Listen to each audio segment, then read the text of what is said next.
Salut à tous, mon nom est Steve du temps du Meeple et bienvenue dans cette tranche de 20 à 11 de mon top 100 de tous les temps des jeux de société. Ce sont mes jeux favoris. J'ai décidé de faire une petite variante pour cette dernière tranche de 20 à 11 et même celle de 10 à 1. Je vais vous présenter justement les jeux directement sur la table au lieu de mettre tout simplement des photos, sauf peut-être une exception.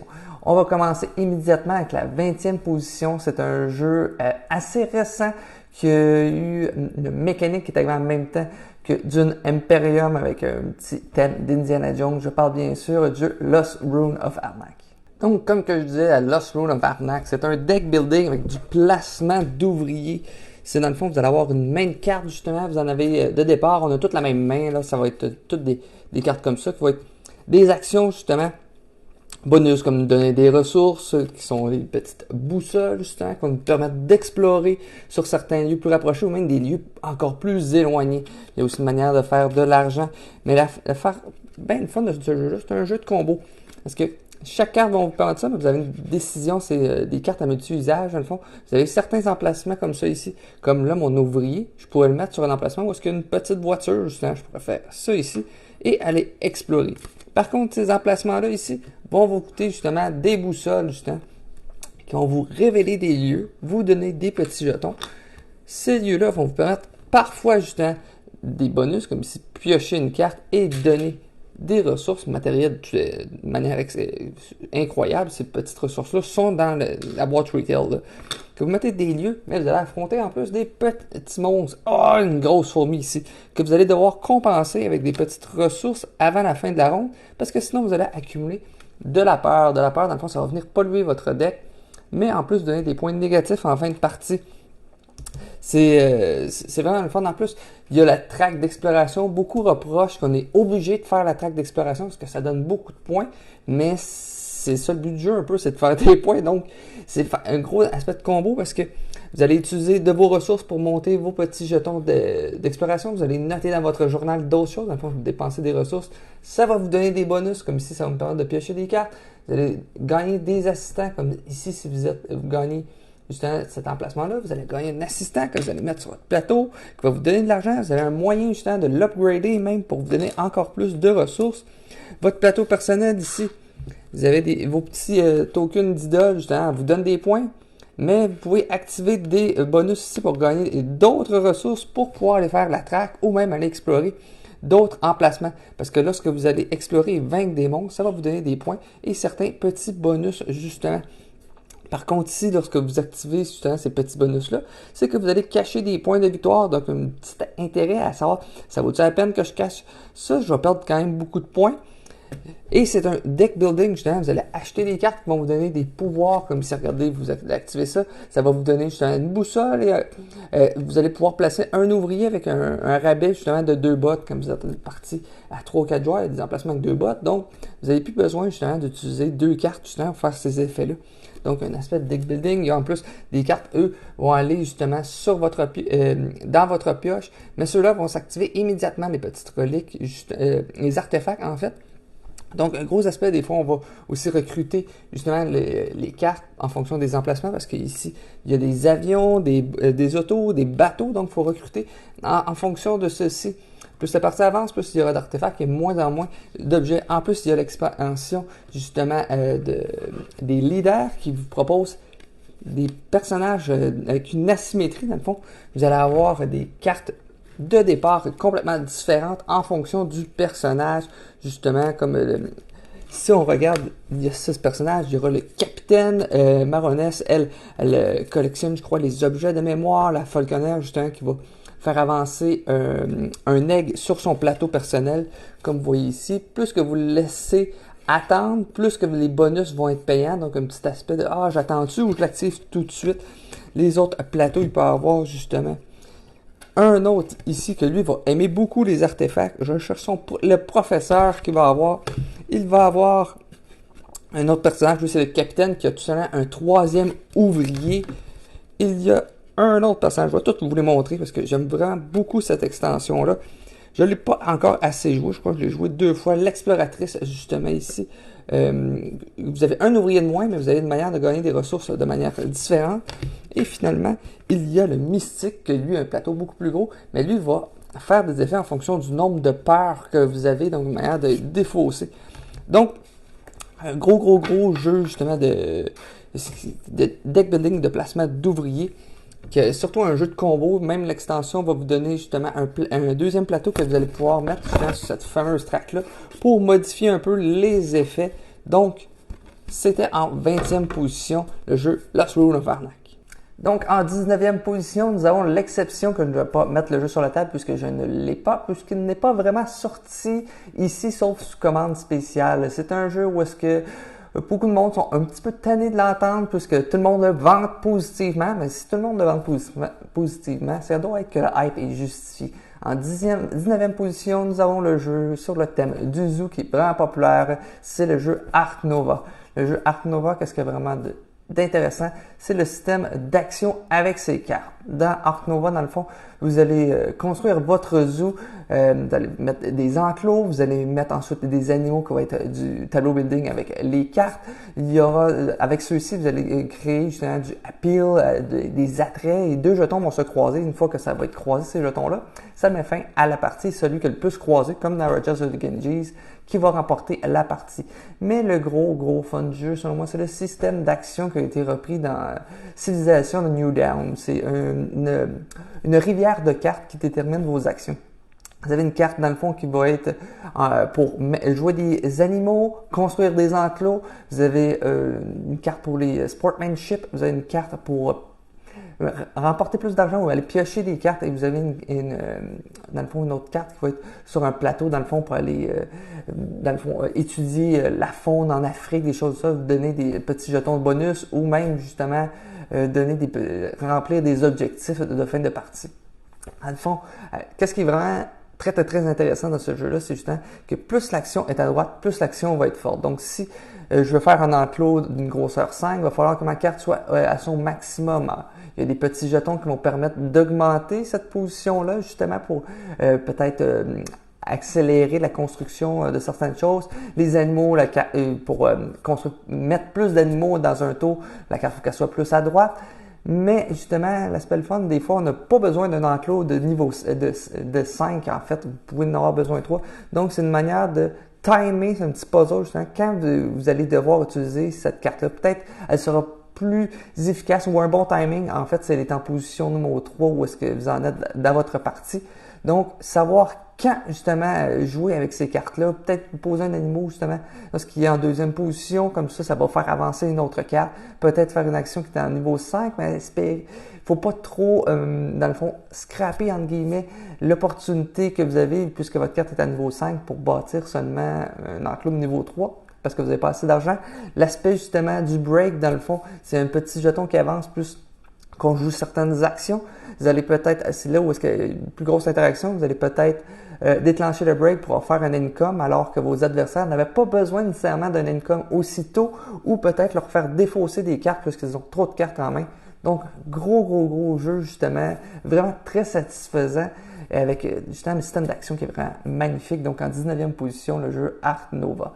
On passe en 18e position, un jeu qu'on retrouve dans des échanges de ressources dans la Méditerranée, un jeu qui était avec un thème qui est assez beige et très populaire dans ce temps-là. Je parle d'un jeu de Action Retrieval. Donc, en 18e position, nous avons le jeu Concordia. Donc, Concordia Venus, comme je vous l'ai dit, c'est un Action Retrieval. Dans le fond, vous allez jouer des cartes. Vous allez avoir une main de cartes de départ, dans le fond. Et vous allez en jouer une, dans le fond, la jouer, faites l'action, vous jouez une autre, faites l'action, vous jouez une autre, ainsi de suite. Et une certaine carte qui va vous permettre de récupérer vos cartes ensuite. Le but du jeu va être bien sûr de faire des points de victoire. Dans le fond, vous allez avoir une map, il y en a de différentes, il y a plein d'extensions dans ce jeu-là. Moi, j'ai la version Vénus même qui venait avec une map de plus. Vous pouvez jouer en équipe avec cette version-là. Je n'ai pas essayé ça. Mais la version de base, comment que ça marche? Vous allez avoir des cartes, comme le préfet, c'est retourner une tuile d'une province activée pour récupérer la bonus tous les cités de cette province. Et dans le fond, vous allez regarder ici, vous regardez les bâtiments. Où est-ce que je vais avoir des bâtiments? Je vais produire des ressources. Je pourrais décider, dans le fond, si je suis le joueur rouge, de produire le orange. Le orange, j'obtiendrai un tissu, je tournerai ça comme ça, mais tous mes bâtiments produiraient, donc j'obtiendrai un tissu, une brique et du vin. Par contre, si j'active la rouge, je vais obtenir un outil comme ça, je vais le tourner. je vais gagner une brique, mais mon adversaire va gagner un outil et une brique. Donc, l'interaction à ce niveau-là aussi, si vous êtes le deuxième à construire un bâtiment, vous avez certains prix indiqués sur votre plateau personnel et dans le fond, ça va être les coûts aussi que vous allez avoir, indiqués sur une carte en fait. Mais si vous êtes le deuxième à construire dans le fond sur un emplacement de tissu, ça ne vous coûte pas 10 mais 5 ça vous coûte 10 Donc, il y a intérêt à construire le plus rapidement possible, peut-être un petit peu plus à s'éparpiller. Il y a aussi un aspect de si vous avez justement votre jeton, vous allez pouvoir construire sur les deux emplacements, mais sur vos autres aussi colons, comme j'ai un bateau, donc je pourrais construire ça. Donc peut-être rentabiliser chaque action. Dans le fond, c'est un gros moyen, justement, c'est comme une chaîne de montage, je vois un peu ça. Je vais faire telle étape, pour faire telle étape ensuite, pour faire telle étape, et finalement la construction, boum, boum, boum, je vais pouvoir construire 3. Comme ça, mon action de construction sera plus efficace. Évidemment, nous avons un marché de cartes qui va nous permettre de gagner des actions plus fortes, dans le fond, comme celle-ci, que lorsqu'on va pouvoir échanger pour acheter et vendre des ressources, on recevait 3 d'argent avec les cartes de base, mais dans celle-ci, nous allons en recevoir 5, donc un aspect justement pour augmenter ses gains. Évidemment, à la fin de la partie, c'est la grosse particularité de ce jeu-là, parce que vous allez avoir des cartes comme ici, c'est installer des nouveaux colons. Ça va vous permettre d'avoir des nouveaux ouvriers sur le plateau pour construire à différents endroits. Mais cette carte-là, il est indiqué qu'elle marque 2 points en fonction de Mars. Si vous prenez Mars, pour chacun de ces colons présents sur le plateau central, le joueur reçoit 2 points de victoire.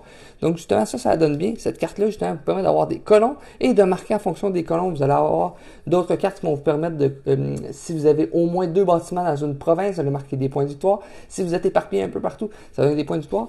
Souvent, l'erreur qu'on fait dans les premières parties, c'est de construire, pas acheter de cartes, ou en fait de ne pas construire en fonction des cartes que nous avons. Parce que si nous construisons des buildings et que nous sommes éparpillés partout, mais que nous avons surtout des cartes qui marquent des points, si nous avons 2 buildings dans une même province, nous ne ferons pas beaucoup de points. Aussi, il y a une grosse tension avec le petit marché ici, puisque nous allons, dans le fond, récolter les ressources comme ça. Et à un certain moment, quelqu'un pourra décider de renouveler le marché, mais il va gagner de l'argent en fonction des jetons qui sont indiqués ici. Comme ici, ça ferait 2, 4, 5, 6, 7, 8, 9. Donc, j'accumulerais 9 $. Donc, si j'attends, et le marché se renouvelle comme ici. Donc, si l'autre personne voulait de l'argent, ben, too bad, cette action-là ne nous rapportera pas beaucoup d'argent. En plus, lorsque nous récupérons nos cartes avec la carte tribun, nous avons un moyen d'envoyer un nouvel ouvrier sur le jeu, mais surtout, nous allons gagner de l'argent en fonction du nombre de cartes que nous récupérons. Donc, le jeu nous incite à utiliser toutes nos cartes avant de les récupérer toutes. Donc, c'est un gros jeu justement de Action Retrieval, fort intéressant. Il y a un bonus de points aussi si vous êtes le premier à construire tous vos bâtiments, puisque la partie termine dès qu'il n'y a plus de cartes tout simplement dans le marché ou quelqu'un a construit tous ses bâtiments. Donc, c'était Concordia. En 17e position, nous avons un jeu de colonisation, justement. Vous allez tenter de coloniser une île et faire planter des plantes avec un système, justement, d'action assez innovateur pour son temps. Il a été longtemps numéro 1 et je parle du Grand Puerto Rico. Donc, pourquoi c'est aussi bon que ça, ce bon vieux jeu Puerto Rico? Puerto Rico, dans le fond, vous allez faire votre champ de plantation, faire des bâtiments et essayer de faire le plus de points de victoire en vendant justement vos ressources que vous allez faire. Le but du jeu, justement, ça va être une sélection d'actions en fonction du nombre de joueurs. Ici, on va prendre une partie à 4 joueurs. Dans le fond, une personne va prendre une action. Tout le monde va faire l'action. Celui qui a choisi l'action aura un petit bénéfice. Cette action sera éliminée pour le tour. Un autre joueur va faire l'action, une autre action, ainsi de suite. Vous comprenez le principe. Dans le fond, c'est Race for the Galaxy, c'est inspiré beaucoup de ça, ou Ares Expedition, c'est beaucoup inspiré de ça. Dans le fond, je vous rappelle, vous faites l'action, mais celui qui choisit l'action fait un bonus. Les actions que vous pourriez faire, justement, le paysan, c'est que vous allez choisir une nouvelle, justement, une nouvelle plantation que vous allez mettre dans votre champ. Si vous prenez l'action du paysan, c'est que vous allez avoir une carrière que vous allez pouvoir mettre ici. Une carrière, à quoi ça va servir? Ça va avoir des rabais sur l'achat des bâtiments. Sachez que quand vous prenez une plantation, justement, ça va vous prendre des colons. Je crois qu'on en a un au début. Je vais en mettre un au cas où. Donc, ça va prendre des colons dessus plus tard pour les faire produire. Je vais vous expliquer ça. Le bâtisseur, justement, c'est que vous allez payer un coût. Le coût, justement, qui est indiqué 1, 2, 3, 6. Fonction que vous allez mettre sur vos bâtiments. Ici, qui vont vous donner plein de bonus. Je vais vous les expliquer à la fin de l'explication. Donc, vous pourriez justement acheter ici une petite teinturerie d'indigo, justement, que je vais mettre justement sur un de mes emplacements. Lorsque je fais cette action-là, c'est que le coût est réduit d'1$, justement, lorsque j'ai choisi cette action-là. Le maître permet d'avoir un colon. C'est dans le fond, le premier joueur, justement, va prendre un colon, va décider de le mettre sur son plateau. Le prochain va prendre un colon, un colon, un colon. Mais le premier joueur va en prendre un de la réserve qu'il pourra ajouter, justement, à ses bâtiments. Petite note déjà, si à un moment, justement, il y a 5 colons dans le bateau et on est 4, eh bien, le premier joueur va en prendre un et lorsque ça va revenir à lui, il va en prendre un autre. Donc, s'il a choisi l'action, justement, du maire, il va en prendre 3 avec celui bonus. Intéressant. La production, on fait de la marchandise, on va produire, justement. Il va falloir avoir des bâtiments comme ici, j'ai une petite teinturerie d'indigo, donc je vais pouvoir produire mes emplacements contre l'indigo. Donc ici, j'ai un colon ici, donc je vais pouvoir prendre une petite ressource d'indigo et l'ajouter ici. Il y a des grandes teintureries, justement, si j'en avais plus. Si j'avais ça ici, j'en avais 2, j'aurais pu produire deux indigos, ainsi de suite, si j'avais du maïs. Si j'ai du maïs, eux n'ont pas besoin justement, de bâtiments de maïs, ils le produisent automatiquement. Mais le sucre, le tabac, justement, ça va prendre, et le café, ça va prendre justement des petits bâtiments en fonction de ceci. Donc, une manière de produire plusieurs ressources à son tour. Et si vous êtes le joueur qui choisit l'action, vous produisez une ressource de votre choix que vous êtes capable de produire. Ensuite, le marchand, justement, lui, vous allez vendre des marchandises. Je vais pouvoir vendre une marchandise, maison du commerce en fonction de la marchandise. Je vais gagner de l'argent, donc je gagnerai 1$ si je suis celui qui a choisi l'action. Je gagne 1$ de plus. Par contre, ici dans la maison du commerce, on veut des ressources différentes. Donc, si je décide de mettre du bleu et que mon adversaire a juste du bleu, il ne pourra pas vendre du temps. Donc, les autres pourront vendre, comme vous voyez, le jaune, et il fait 0$. Mais si on est capable de vendre quelque chose, nous sommes obligés de mémoire. Et une fois que c'est rempli, nous allons pouvoir justement tout défausser et recommencer à zéro, justement, mettre des nouvelles ressources dessus. Ensuite, le capitaine va justement, lui, ça va être justement la vente de ressources. Donc, nous allons avoir des bateaux, justement, et nous allons pouvoir vendre des ressources. Donc, je pourrais décider de mettre mes ressources d'indigo juste ici.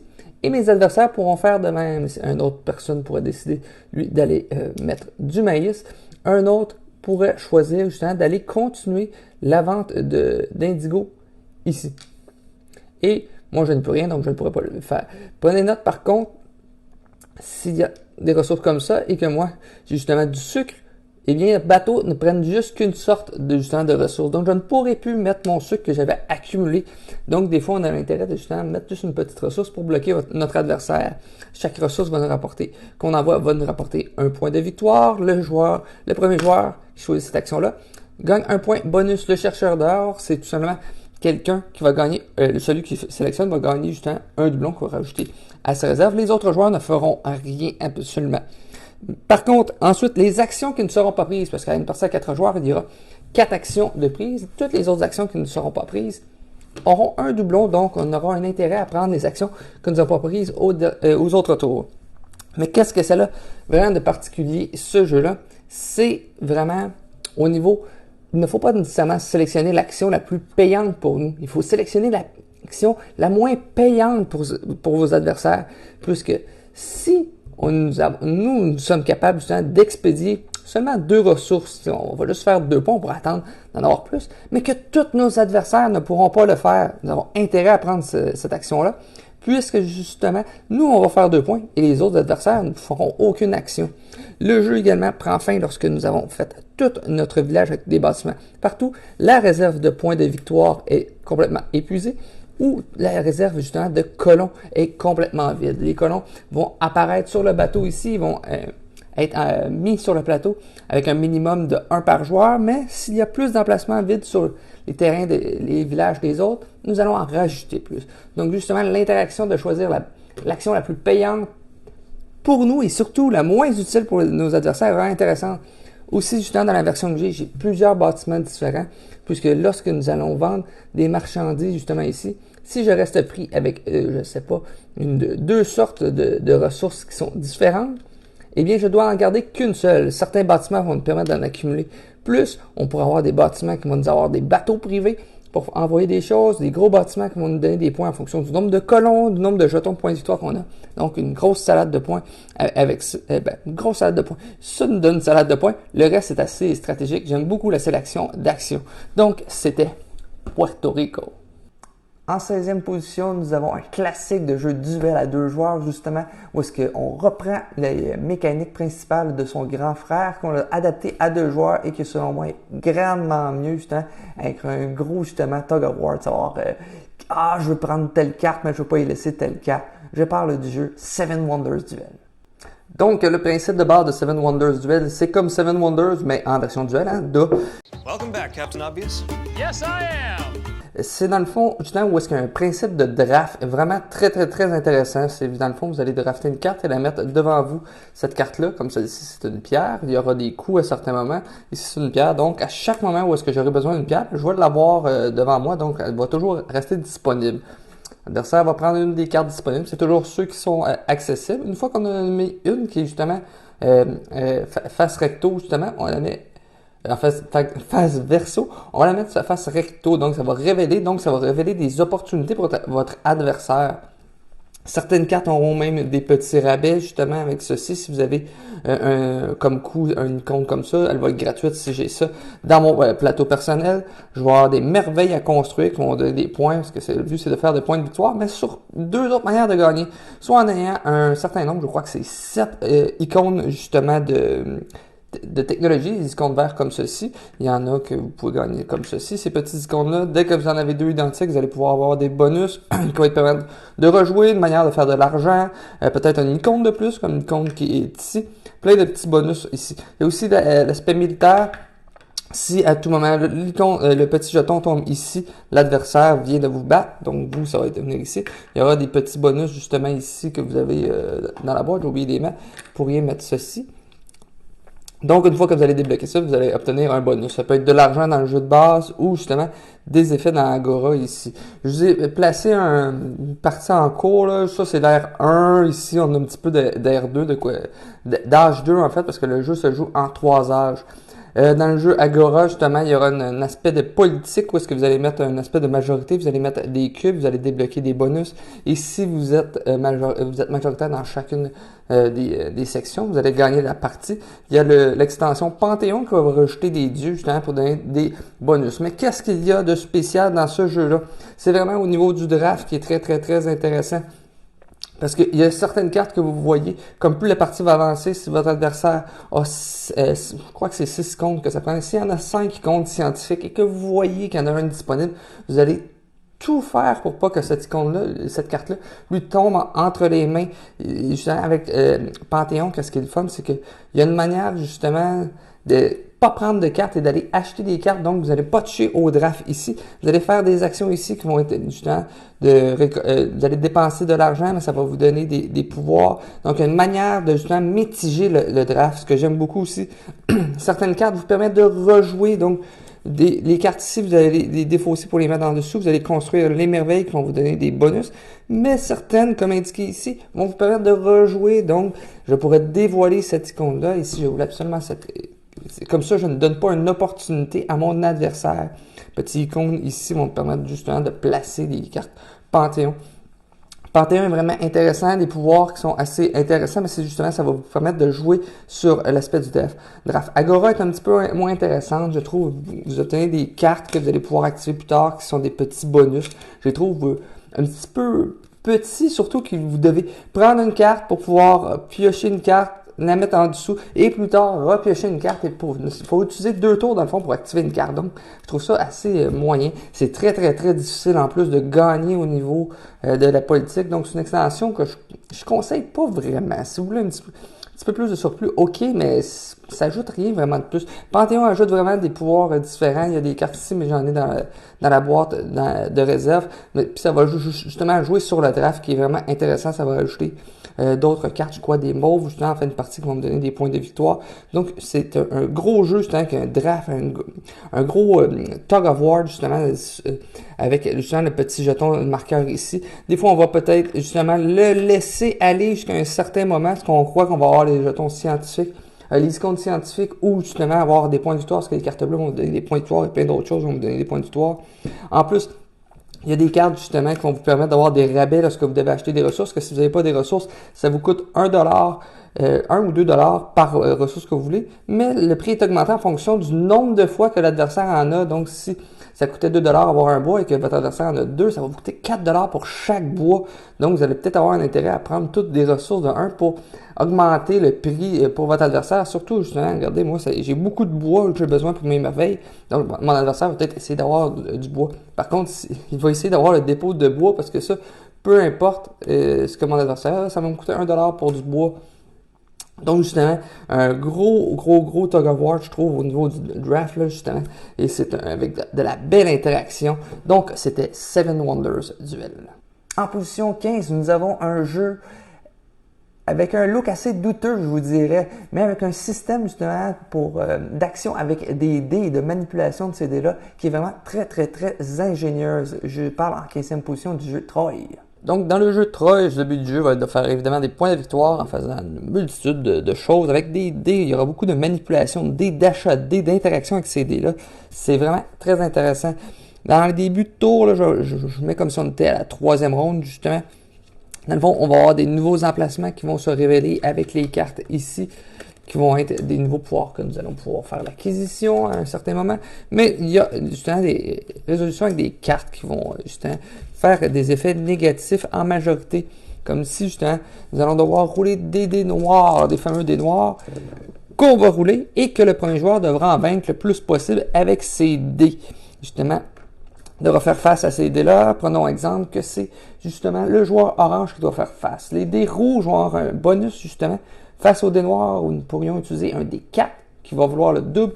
Donc il peut battre une force de 8. Donc je pourrais prendre un 5 et un 3 pour l'éliminer. Qu'est-ce que ça fait d'éliminer ça? C'est que nous allons avancer sur une track de prestige en haut. Les tracks de prestige vont surtout nous servir pour peut-être des points de victoire. Je vais vous expliquer ça plus tard en fin de partie. Ou de modifier les dés, justement, très utile. Donc, faire ça, donc les autres joueurs vont se charger des autres dés, ainsi de suite. Mais à notre tour, qu'est-ce que nous allons faire avec ces fameux dés-là? Nous pouvons mettre tout simplement des ouvriers ici, dans le fond. Je pourrais prendre, justement, si je suis le joueur orange, je pourrais prendre un 5 jaune pour aller sur la petite traque jaune, pas une bonne idée. Tiens, on va prendre le 4 blanc, justement, et nous allons arriver ici. Et nous allons pousser notre ouvrier ici. Celui-là va tomber comme ceci. Qu'est-ce que ça va faire? C'est qu'à la prochaine ronde, je vais avoir un dé de plus blanc, puisque les dés au début ont été brassés en fonction des ouvriers que nous avons ici. Les autres choses qu'on peut faire, c'est tout simplement justement de payer de l'argent pour pouvoir mettre des ouvriers ici, comme payer 5 $ pour avoir accès à ce pouvoir-là. Donc, je ferai 3 points à la fin de partie. Et à partir de ce moment-là, je pourrais dépenser un lot de dés rouges, comme le joueur vert pourrait dépenser ceci, ce qui lui donne 7, mais on va prendre un 6. On divise le résultat et ça va faire 2. Et en fonction de ceci, ça va donner un nombre de points de victoire. Donc, ça va dépendre de chaque résultat. Il y a certains qui vont modifier la couleur de dés, donc nous allons pouvoir l'utiliser pour faire des pouvoirs sur d'autres actions. Nous allons pouvoir bâtir une cathédrale justement pour éviter des malus, mais nous donner justement des points d'influence en haut. Ici, il y aura justement des manipulations de dés. Donc, un dé blanc, justement, on pourrait défausser ça et utiliser un dé blanc, donc un 6, justement, ce sera pour le orange, un 6, et deviendra 3 jaunes de cette face. Donc, j'aurai maintenant 3 6 jaunes, donc je pourrais aller ici, faire 6 fois 3, ça fait 18, 10 en 2, ça fait 9, donc je fais 9 fois 2, donc j'accumulerai 18 $, justement, avec cette méthode-là. Donc, des gros pouvoirs avec ça. Mais, la chose particulière, c'est qu'on peut acheter les dés de nos adversaires. Comme moi, je voudrais faire une action avec le 6 rouge ici. L'orange pourrait acheter ce dé-là pour tout simplement 2 $, comme indiqué ici. Si vous voulez acheter un dé jaune et utiliser un autre dé jaune, j'utiliserais ça. Vu que c'est mon deuxième dé, ça me coûte 4 $. Si je voulais faire un lot de 3, mais chaque dé me coûterait 6 $, donc ça devient de plus en plus coûteux. Par contre, l'argent que j'utilise pour payer ces dés-là, je le donne à mon adversaire qui peut venir ensuite me voler des dés. Donc c'est la grosse mécanique très intéressante. Et une chose que j'aime beaucoup, c'est qu'à la fin de la partie, nous allons révéler les cartes que nous avions cachées et nous allons faire des points de victoire en fonction de ceci. Donc, on aurait tout intérêt à regarder ce que les autres font. Comme si le joueur bleu n'a pas bien joué, plus qu'il est haut sur la traque d'influence, plus qu'il va gagner des points de victoire. Ici, le joueur couleur bois, plus qu'il a justement de personnages sur les cartes, plus il fait de points de victoire. Le joueur orange, s'il est plus présent sur la cathédrale, plus qu'il fait de points. Et le joueur vert, plus qu'il a d'argent, plus qu'il fait des points. Prenez note quand même 2 autres cartes justement pour faire des points de victoire différents. Donc, on a un intérêt. On va expliquer toutes ces cartes-là possibles en début de partie. Justement, il y aura une manière de bluffer les adversaires, peut-être en accumulant beaucoup d'argent à un certain moment. Donc, le monde va dire, faut faire des points justement avec ceci. Parce que les objectifs cachés que vous avez, tout le monde va les scorer. Donc, une grosse manière de faire beaucoup de points. Donc, c'était le jeu Troy. En 14e position, nous avons un jeu justement à thème de civilisation avec justement un tableau building où est-ce que vous allez faire activer plusieurs cartes qui vont s'enchaîner avec d'autres cartes et justement faire plusieurs combos. C'est un jeu un petit peu solitaire, je le considère, je le conseille plus à 2 joueurs, je vous dirais, mais il est d'une grande satisfaction. Je parle du jeu Imperial Settlers Empire of the North. Donc, dans Empire of the North, justement, dans la série de Imperial Settlers, c'est un jeu où est-ce que vous allez devoir vous rendre jusqu'à 25 points de victoire. Lorsque quelqu'un se rend à 25 points, on finit la ronde en cours et celui qui a le plus de points remporte la partie. Dans le fond, c'est un jeu de combo. Vous allez avoir des cartes en main. À chaque tour, vous allez en piocher en fonction du nom. Vous pouvez décider d'en garder ou de ne pas en garder en fonction de ceux-ci. Vous allez devoir dépenser des ouvriers qui vont aller dans le spin worker. Donc, je vais avoir des cartes en main. Là, il y a une partie justement en cours. Vous allez avoir des ressources de départ, moyen justement d'activer ces choses-là. À votre tour, c'est simple. Vous allez construire des cartes. Comme ici, c'est marqué de spend to build one rock. Le jeu est disponible en français en passant. Donc, je mets ça. Et si j'avais une roche, je pourrais la dépenser. Mettons que j'avais une roche, je dépense cette fameuse roche-là. Et j'ai son effet. Il y aura des effets soit de manière passive. Dans le fond, s'il arrive quelque chose, vous avez un bonus. Comme ici, c'est marqué Future. À chaque fois que je vais activer une île que j'ai conquis, je vais activer son pouvoir 2 fois. Donc, ça va être très intéressant. Il y aura des cartes, justement, que nous allons tourner sur le côté, qui sont des cartes actions, qui vont nous donner des bonus. Il y aura certaines cartes qui vont être des bonus instantanés. Vous faites la construction et vous remportez des points. Chaque carte en fin de partie va valoir 1 point de victoire également. Il y a une manière de faire des conquêtes, justement. Vous avez aussi un petit plateau ici que vous pouvez décider de mettre un jeton pour faire des choses comme Sail. Je pourrais envoyer un bateau ici. Je peux envoyer un bateau, mais si je veux aller sur les cartes qui sont plus éloignées, je devrais dépenser un poisson pour avoir accès à ces cartes-là. Je pourrais décider de faire la conquête, donc je n'aurai pas le bonus qui est en haut ici, mais j'aurai son effet tout au long de la partie. Pour cela, je devrais avoir une hache pour faire sa conquête.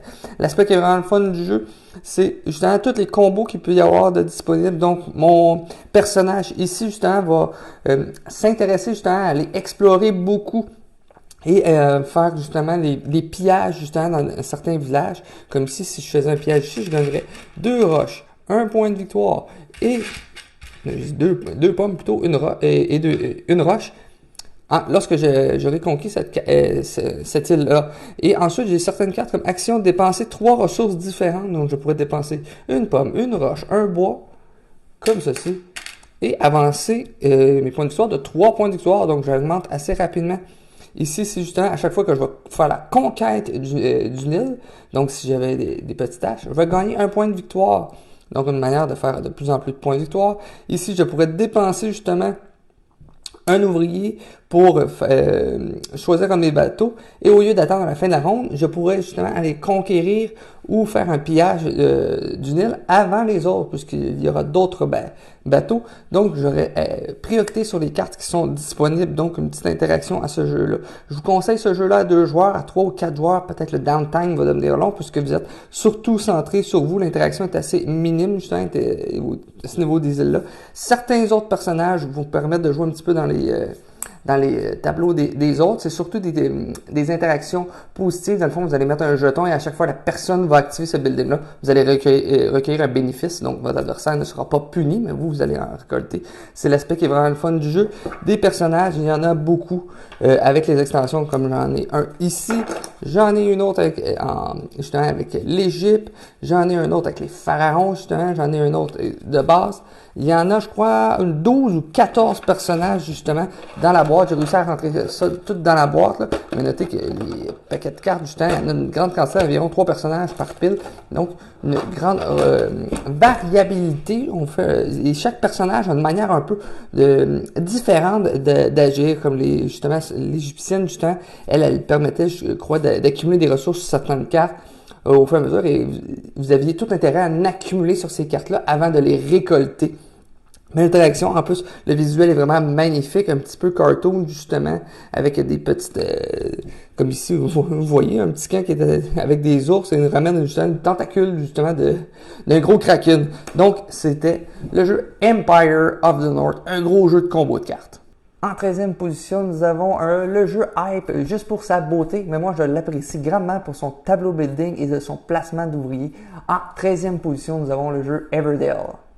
Donc, le fameux magnifique Everdell, est-ce qu'il est si bon que ça?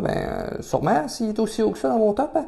Donc, qu'est-ce que c'est Everdell? C'est un jeu, justement, de tableau building, de placement d'ouvriers. Justement, c'est que vous allez avoir des mains en carte et vos options, c'est soit de placer vos ouvriers autour du plateau, qui ont différentes actions, comme gagner des ressources, comme si je gagnerais 3 baies que je mettrais, justement, dans ma réserve.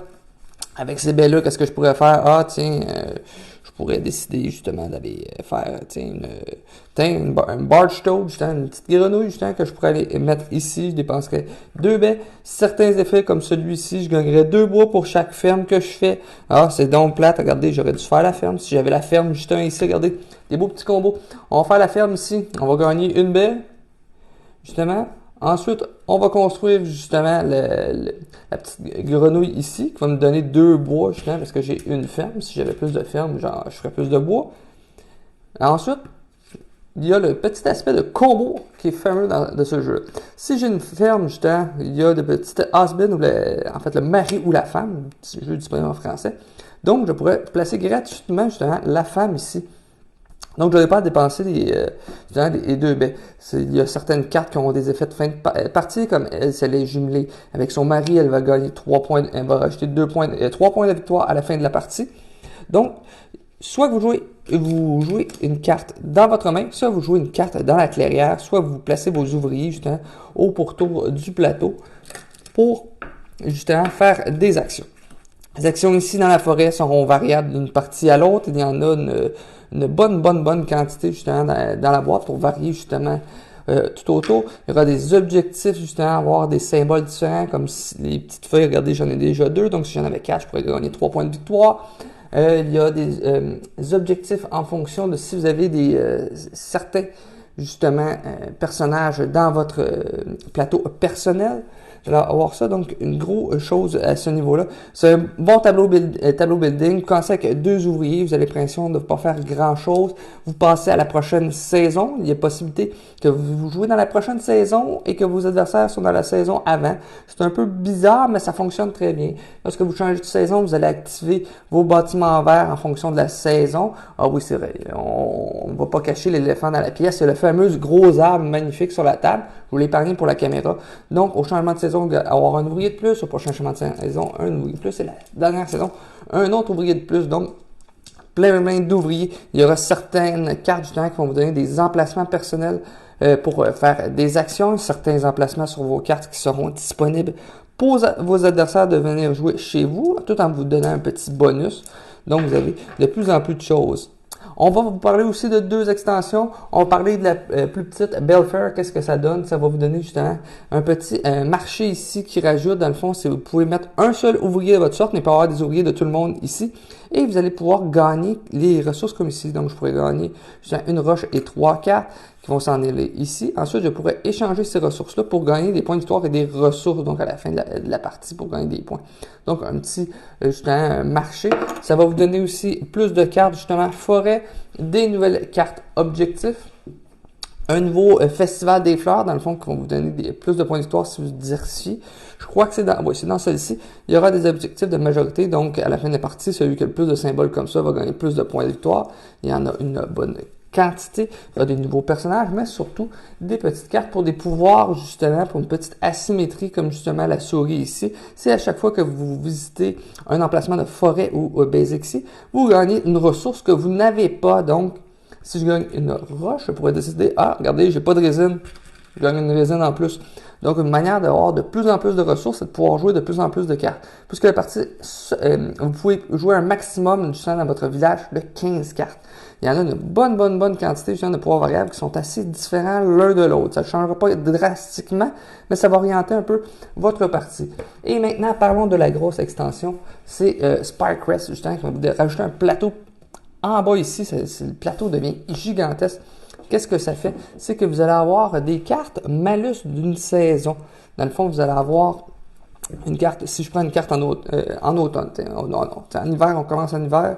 Donc, ici, c'est justement, n'importe quand, lorsque vous gagnez une ressource dans la forêt, vous en gagnez une de moins. Donc, les actions ici vont être moins intéressantes. Donc, le jeu se complexifie justement. À chaque saison, il y a des gros malus. C'est juste des malus qu'il y a dedans, c'est ça. Mais à la fin de la saison, vous allez récolter un bonus avec des grandes cartes ici. Vous pourriez gagner justement des points de victoire en fonction de certains icônes. Mais surtout, regardez justement, vous pourriez justement gagner une espèce de sanglier, justement, que vous allez gagner justement dans le jeton. Vous allez avoir un gros meeple, justement. Justement, il peut être placé justement sur un emplacement vert d'une ville de votre adversaire et l'activer et gagner des ressources et des cartes.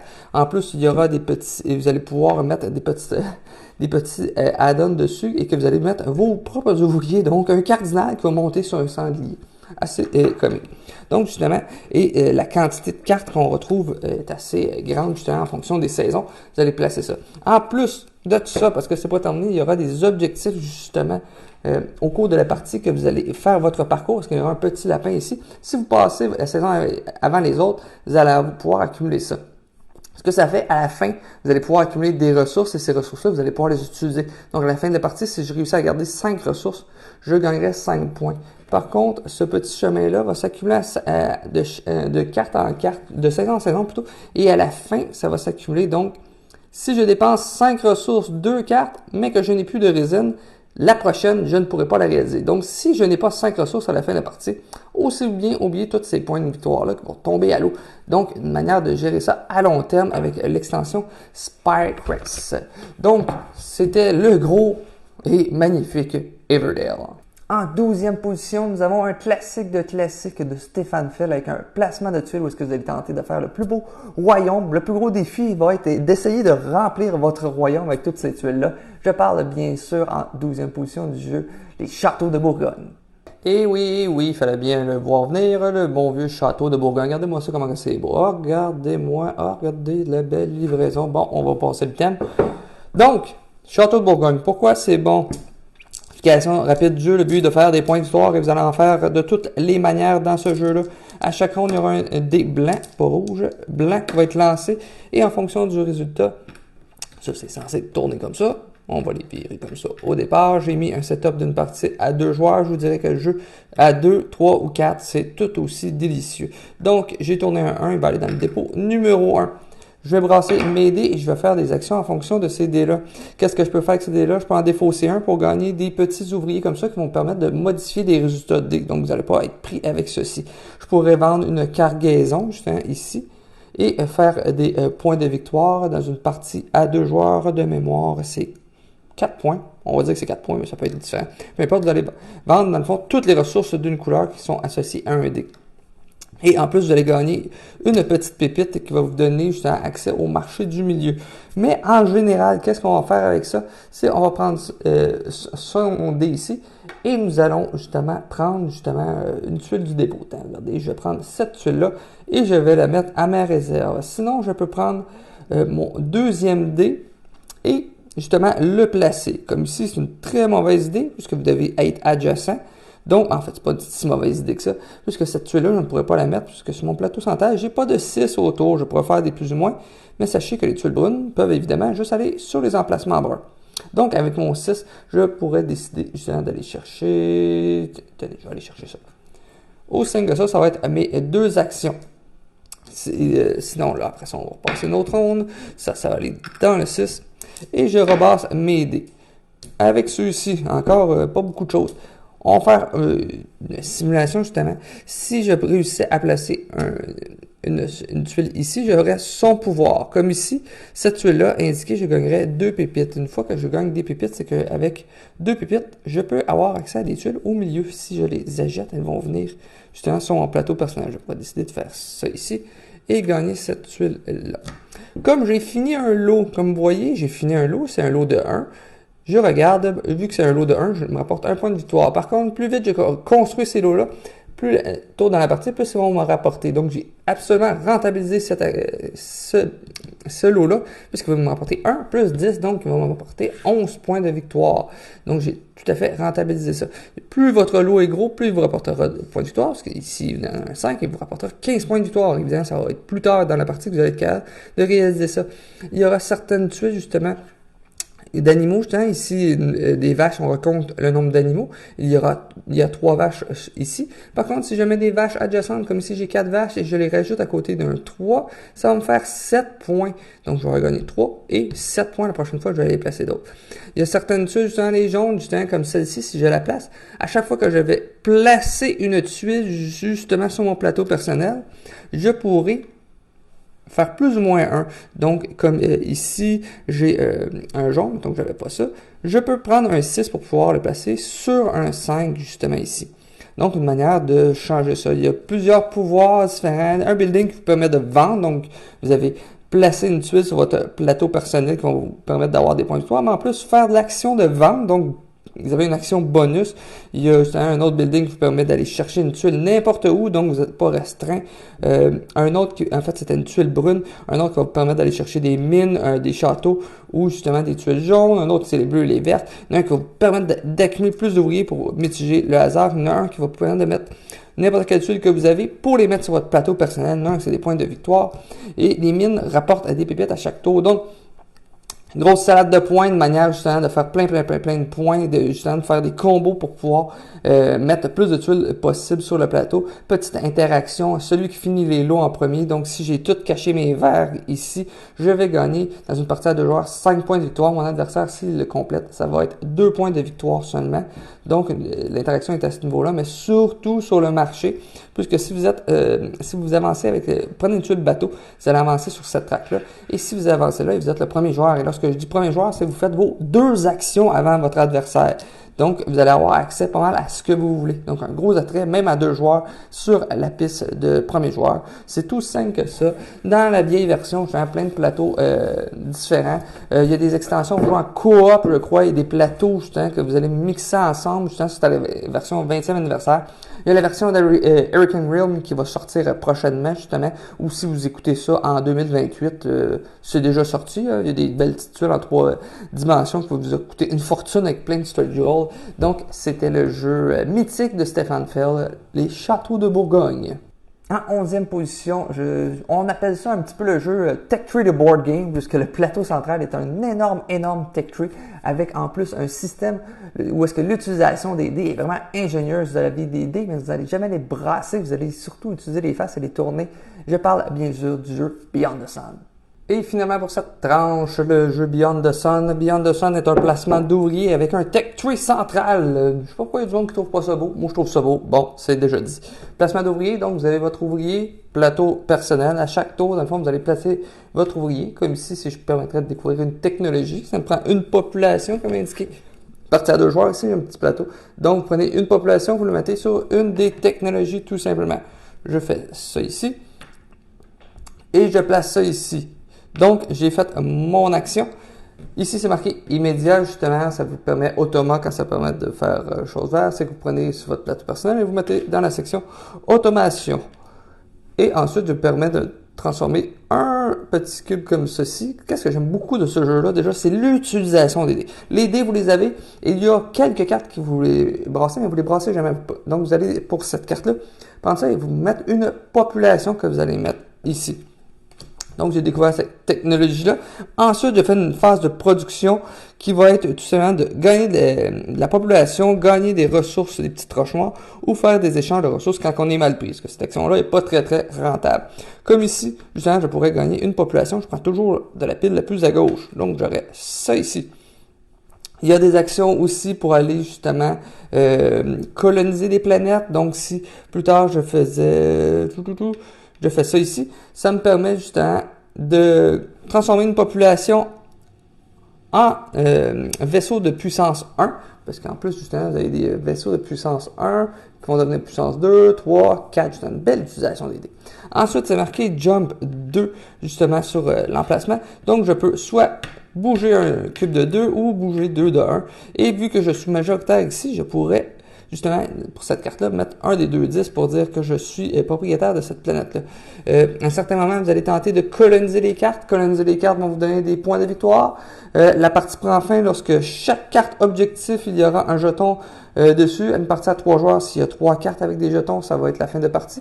Donc, dès que vous allez avoir une puissance, si j'avais dans le fond un 2 et un 1 sur cette carte-là, je pourrais coloniser cette carte-là. Les colonisations, comme vous voyez, il y a cette action-là qui permet de le faire. Donc, il va falloir découvrir la technologie d'abord et ensuite gagner cette carte-là. Donc, vous auriez un effet instantané et un bonus de 5 points pour la fin de la partie. Donc, j'ai fait une phase production ensuite que je refais. Et comme vous voyez, j'ai débloqué justement certaines choses. Comme ici, j'ai 2 emplacements vides. Je peux, justement, si je fais population, je vais prendre les 2 de la région. Donc, plus vous êtes avancé, si je mets un exemple, j'ai ça d'enlever. Je fais une production justement avec des roches. Je gagnerai dans ce cas-ci 4 roches, puisqu'il y en a 4 de visibles. Il y a des plateaux, justement, asymétrique, je vous dirais que c'est plus des pouvoirs variables. C'est dans le fond, vous allez avoir des pouvoirs justement lorsque toute la colonne ici est vide, j'aurai un pouvoir. C'est différent d'un plateau à l'autre. Justement, les roches qui se dévoilent seront différentes d'un plateau de joueur à l'autre. Le gros attrait, justement, c'est le fameux Tech Tree. Comme vous allez pouvoir débloquer cette carte-là lorsque vous allez découvrir justement une technologie de niveau 2, je mettrai ça, et je te retourne ça, j'ai un pouvoir, comme je gagnerais une roche, et je permettrai de débloquer un de ces emplacements-là qui serait disponible pour les autres, qui vont être plus coûteux, mais au moins vous allez avoir accès. Une fois ceci fait, je vais prendre parmi la pile de niveau 2, je vais regarder des cartes jusqu'à temps que j'en aille 2, ici dans ce cas-ci des vertes. Donc je tourne, une jaune, c'est pas bon, elle a du vert, c'est bon, on la met de côté, elle, pas de vert, elle a du vert. Donc, l'intérêt d'aller en premier sera le bonus instantané, mais aussi le pouvoir de décider qu'est-ce qui fonctionne le mieux. Moi, j'ai l'intention de développer l'arbre de technologie au maximum. Regardez, ici, ça va me permettre déjà de développer pour aller au niveau 3. Donc, je pourrais mettre ça et ça permet automate mettre ça en haut. Donc, cette carte-là va être remise parmi les autres. Donc, j'ai un pouvoir décisionnel sur qu'est-ce qui va apparaître. Vous n'êtes pas limité, justement, si vos adversaires ont découvert des technologies, vous allez pouvoir les faire, mais vous devez toujours satisfaire les prérequis. Comme cette carte-là, vous devez avoir ces 2 technologies-là. Sachez que à la fin de la partie, qu'est-ce qui donne des points de victoire? Parce que si vous allez avoir des points de victoire pour les objectifs, comme ici, c'est avoir 2 cubes ou moins, justement ici, vous allez gagner 3 points de victoire. Ici, c'est avoir 8 roches, 4 vaisseaux sur le plateau et 4 de population pour gagner 3 points de victoire. Plus que vous découvrez des technologies, si vous avez découvert des technologies ici, ils valent 1 point, 2 points, 3 points. Et à la fin, vous allez avoir des technologies de niveau 4. Dans le fond, qui vont vous donner des points de victoire en fonction de certaines choses. Ça vous donne juste à 6 points en fin de partie, mais ça pourrait donner des points de victoire en fonction de certains nombres de vaisseaux, peut-être en certains nombres de planètes que vous avez colonisées. Il y aura un système de majorité à la fin de la partie. Si vous n'avez pas colonisé les planètes, vous allez pouvoir quand même marquer des points de victoire. Donc, chaque carte colonisée va vous donner des points de victoire.